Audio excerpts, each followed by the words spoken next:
Shing. Sup? Yeah. I'm being lazy. Part of it, it's production.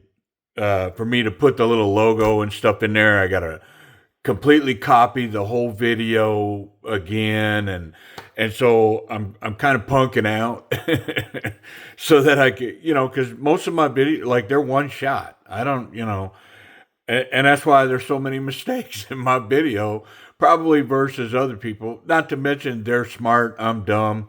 I don't know, but yeah, I don't. All that editing, man.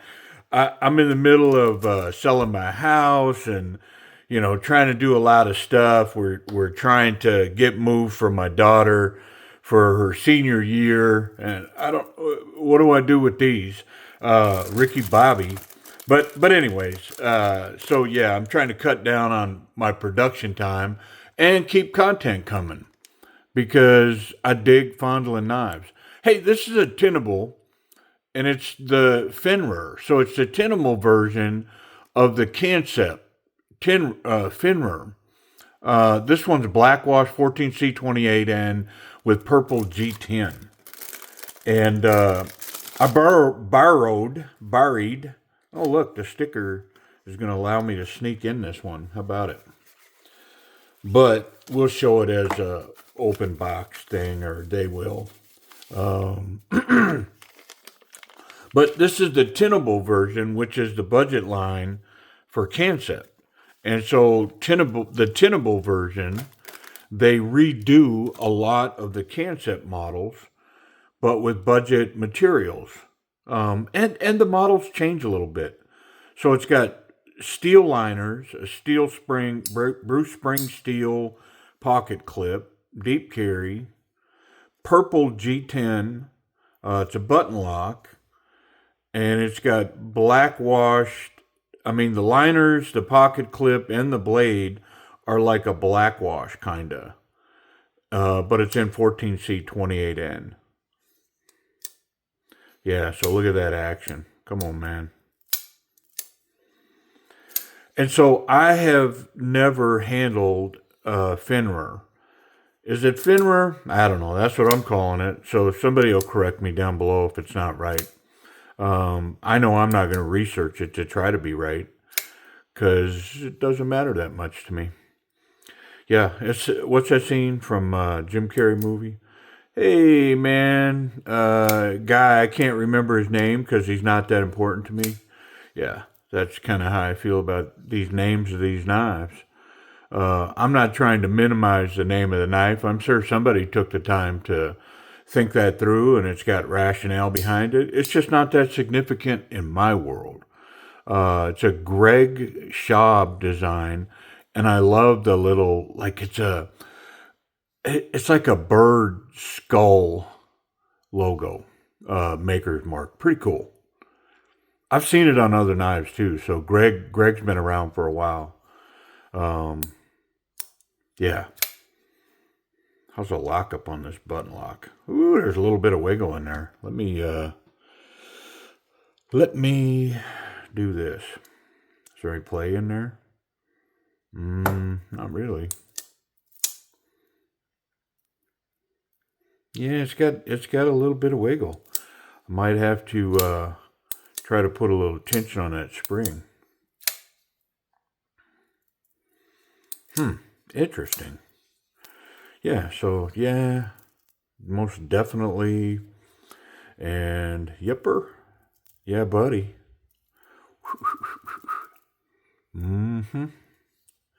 Yeah, pretty cool. I I I kind of hate to do it on new stuff from Timber's Edge knives lately, but that thing was so oily that I wasn't sure if the finish was flat, like a stonewash black, or if it was a satin or polished or what it was, but it's flat. Yeah, so it makes me like the knife a whole lot more. That shiny finish wasn't making it for me. Yeah, wasn't cutting it. I mean, it's got a tiny little bit of button stick. I don't know. If I try to put some tension on that spring, to be honest, it's less now. So the truth is the knife could just need to be functioned. Now I'm over exaggerating that thumb flick. It doesn't need to be that, like, I'm hitting it because I'm wanting it to seat that action. Yeah, it's basically gone. It just needed to be worked. Hmm. Yeah, I mean, I do want to look in it though. I'm not going to adjust that spring, but let's peek in there. And so, like, Concept and Tenable knives, the pivot is not captured. It's not something they've kind of put in their repertoire yet. But a little bit of pressure down on the blade on the edge of the bench, and I'm able to get it out. I haven't encountered one that I have not been able to get out like that. Would it be better if I didn't have to do that? Yeah, I think so. But I'm not going to complain about it. Not that big of a deal. A little bit of tension down on the blade. I know. I listen. There's you can't please some people. You can't please ever, man. It just is what it is. Think that I'm doing something sacrilegious to the knife or whatever just by taking it apart, which is of course nonsense. So if you're in that camp, I'm saying your opinion's nonsense. Yeah, man. I'm just bringing it today. Yeah, there's some oil in here too, so it doesn't hurt my feelings that I peeled it apart. I'm going to continue to peel it apart. Let's get this metal insert here. Look at all the skeletonizing. We went to great lengths to really keep the weight down on this. And then, of course, we look at this side, and I don't see any oil at all in this side. What about where the bearing is? I mean, maybe a little bit there. But yeah, let's go ahead. We'll wipe it down. I'll put a little fresh, light oil on this, and we'll put it back together. I got a towel right here. Yeah, so, I mean, preliminarily, I had to slow that word down in my mouth. But preliminarily, I think I like this Fenrir. And it's nice enough that I think I want to try the premium version. Like, I have passed on it because Concept's pretty proud of this Fenrir. And I guess rightfully so. Like, they have sold a lot of these. I've seen them sell out and, tried to pick them up and then they're gone and different versions come in and then they sell out. And so it's absolutely a popular version or a popular version of a Concept knife. And now, of course, Tenable has a budget version out. And, which isn't the end of the world either. I mean, I'm a fan of 14C steel. I don't mind G10. I definitely am a fan of the purple. Hey, am I not purpley enough for you? I get the purple. I do. Purple doesn't hurt my feelings a bit. It used to be because I was a Vikings fan. And now it's just part of what's going on, man. I'm okay with the purple. I don't know about that Viking fan thing. It's just like I'm trying to break that generational curse, man. Being born in the North like that, you just generationally you take that heartache on, and you go, yeah, I'm a Vikings fan, and then it's just a lifelong journey of brokenness. Yeah, and yeah, I'm not even gonna get into it, man. Golly, those, ugh. But it is what it is, man. I tell you this, I am kind of grateful. Like my Christian brothers, my followers in Jesus will kind of relate to this, but I was super blessed during the pandemic or COVID or whatever all that nonsense was, and just for clarification's sake, me and my people, we never took that shot, man. Yeah, we ain't, whatever. Never made sense to me. And I think I personally had COVID uh, 2 or 3 times, man. And the first time I got it, ooh, was I sick. I mean, yeah, it bit me in the boo boo, got me good, had me down. But you know, just like any bad flu or whatever, I took some antibiotics and moved on. And I know that's all, like there's people just going crazy now that I said that, whatever, but I don't care. Um, anyways, during that time, things in the country got weird and sports kind of shut down. And my living situation changed. My wife and I sold our home. The housing market went through the roof, and so we took advantage and sold our home. We bought some land and decided to build our retirement home, which I'm trying to sell now. So we built that home, and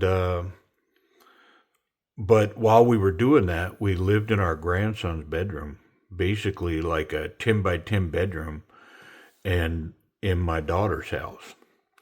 And I don't know, it's like we were 20 again, camping out in a bedroom. And, the first night we just threw our mattress on the floor and said, yeah, we'll sleep here. We don't got to, I figured I'd have the house done in like 9 months or something. And so it'd be short term. And then that first night, um, I had a centipede crawled across my eyeball.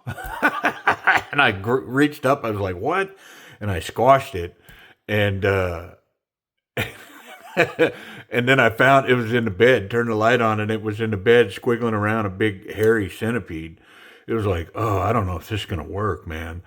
And, and then like less than a week later, I rolled over in the middle of the night and put my face into the pillow, the left side of my face. And I felt like a sharp pain under, like just below my eye. And I was like, what the? And I said it out loud, and I sat up and I started wiping my face. And my wife was like, what's going on? And she grabbed her phone and turned the light on, and there was a scorpion in the bed, and it had stung me in my cheek right below my eye. And so, yeah, that day, the bed went on legs. Yeah, the bed frame went in. Well, so the point of telling that is once we got that frame in that room, I mean, basically we had enough, less than a foot to walk around that bed on 2 sides of it, and a small little dresser for our stuff, and we lived in there. Well, then, like most builders, it takes forever for a builder to build their own stuff because everything else takes priority. And so it took 2 years for me to finish that house, for us to finally move out of there. So for 2 years, we lived in that 10 by 10 room. And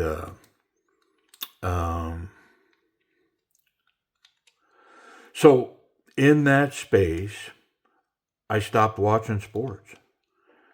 And I think I've talked about this before, but man, I used to watch the Oklahoma City Thunder every game.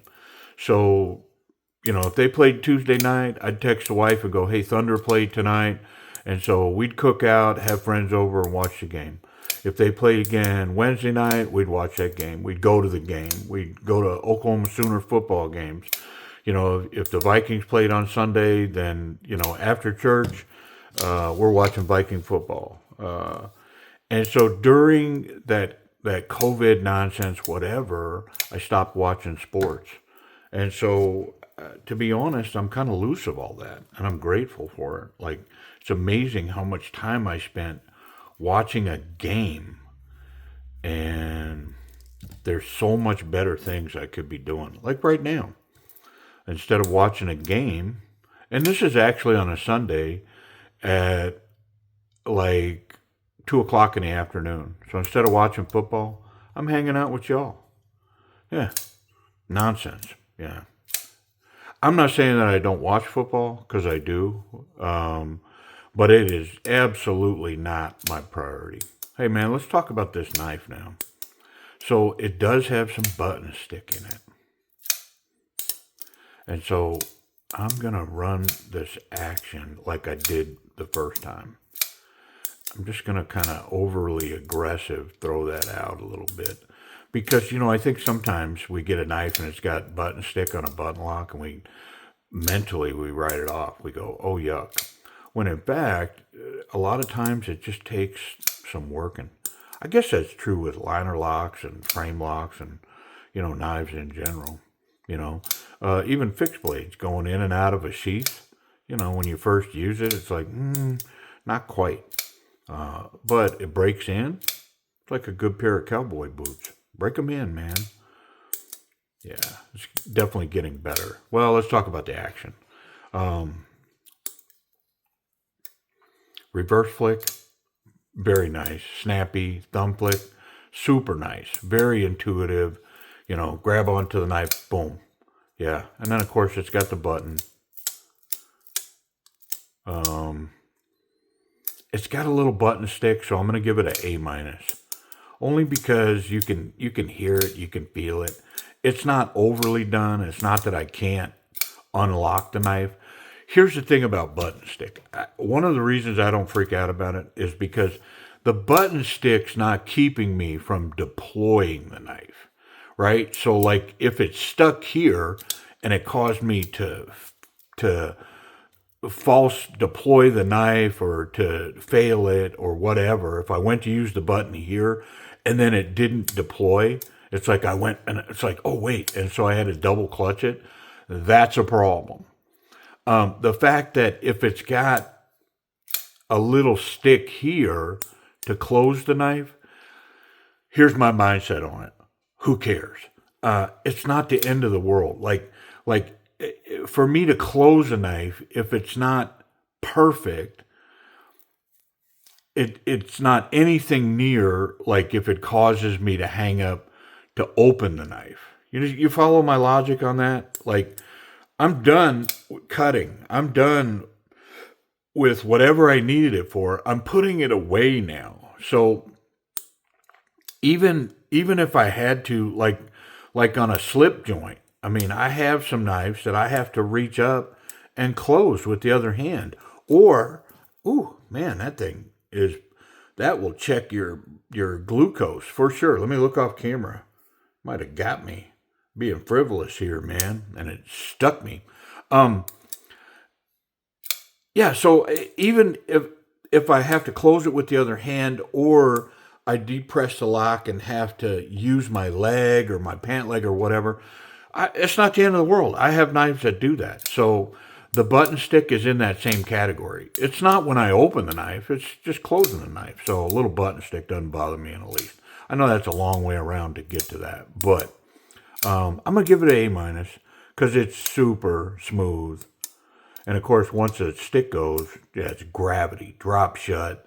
I mean, look at this thing. Come on, man. Yeah, it's crazy good action. And yeah, it's locked up super tight now. Yeah, I dig it.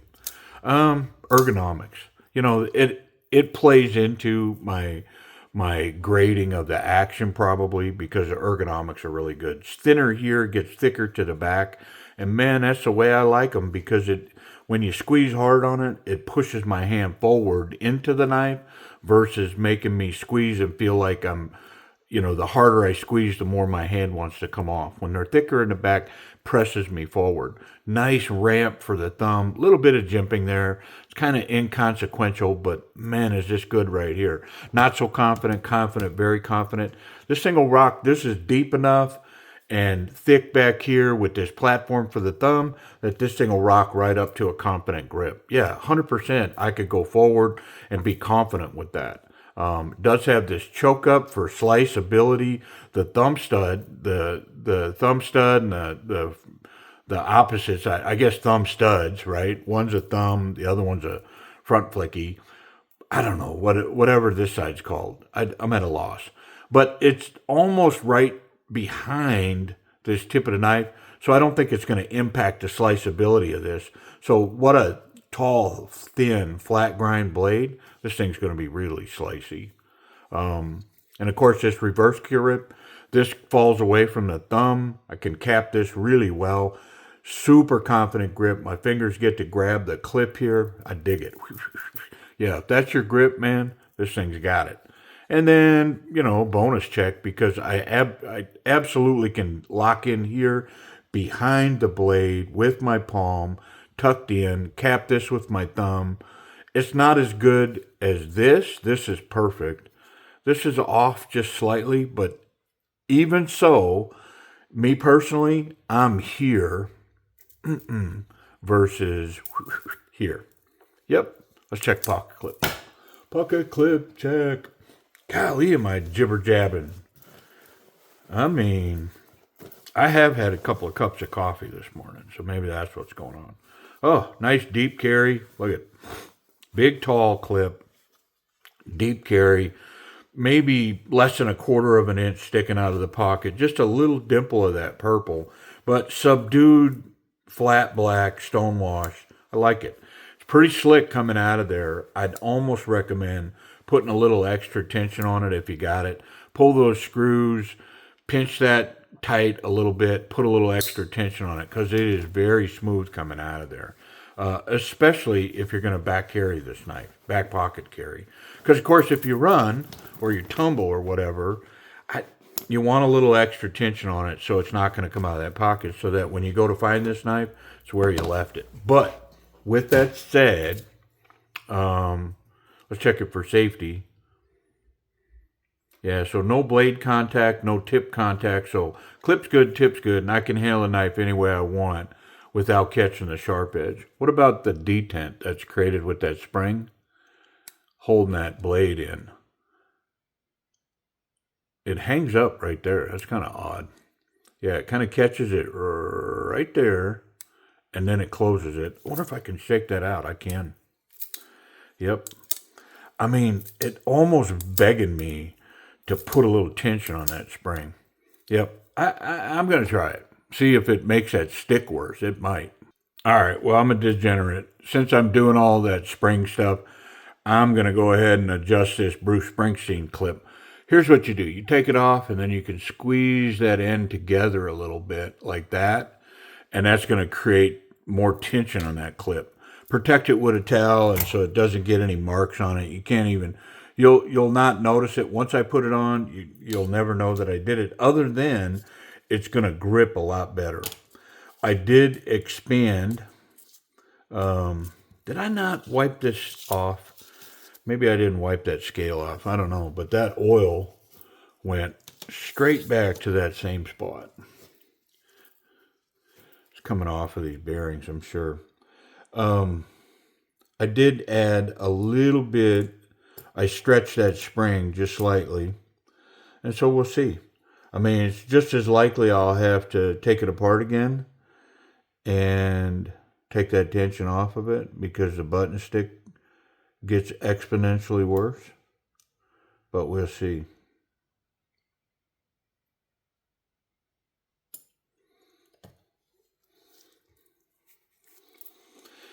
Yeah, I mean, come on.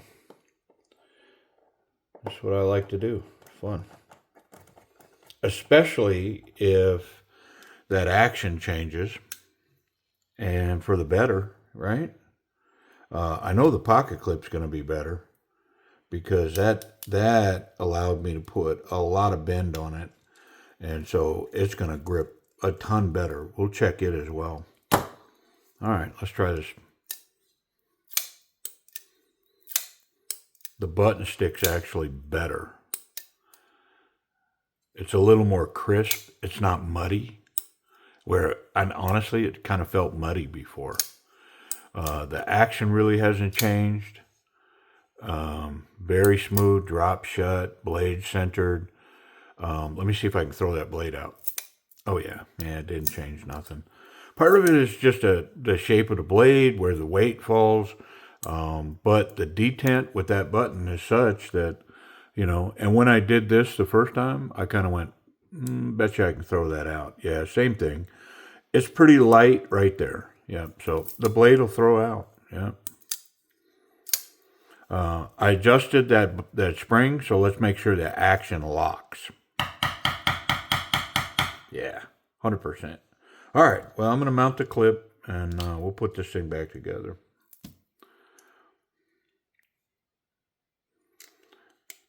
So if you're interested in these, they're over at Timber's Edge Knives. I think there's a couple of different colors. If you want this one, specifically ask for it in the notes. Hit the chat button or whatever, and you could tell them, hey, I ordered this knife. I want the one that DM tuned up, or I don't want the one that DM tuned up. And if the only one they have is the one I tuned and you don't want it, they'll hit you back and go, hey, it's the only one we have. Do you want it or not? And if you don't want it, that you don't have to take it. Which, I'm saying that, but I can tell you historically, it's the opposite. People want this knife. They want the one that the pocket clip's tuned up, the action's tuned up. It's been cleaned. It's got some light oil lube in it. And people request them all the time. So much so that I thought about starting like a side hustle and seeing, maybe I should charge for that and have Timber's Edge sell it as an adder.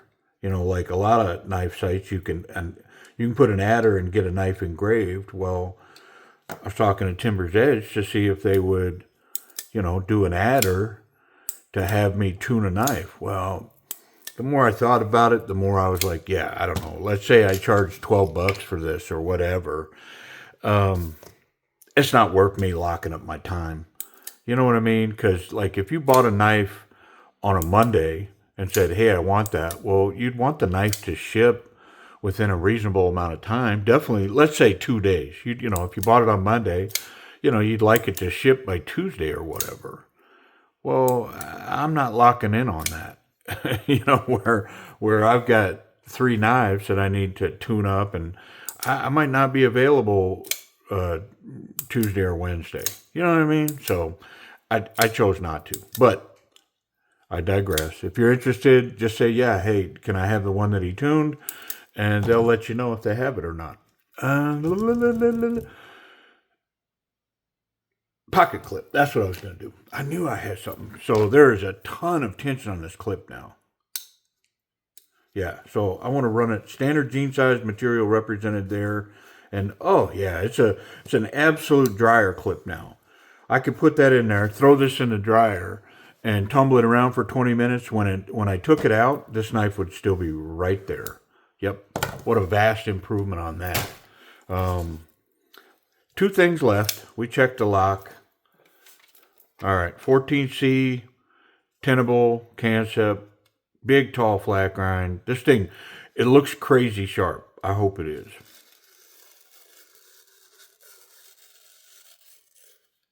Yeah, base to tip, razor blade. All right, what's the price? What are they selling these for? Okay, I think these are over there at MAP price at like $56 for this one. I think that there's a blacked out one that's like $58. But if you subscribe, you can get 10% off of that price. So it brings it down around $50.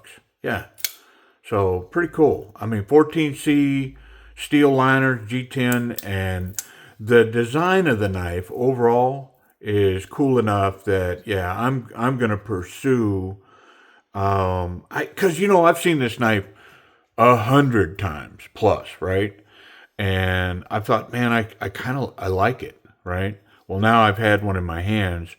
I definitely want to try the titanium, the upgraded steel version. Definitely want to fondle one of those, get one in my hands. Yep. Pretty cool. All right. Hey, I appreciate y'all watching.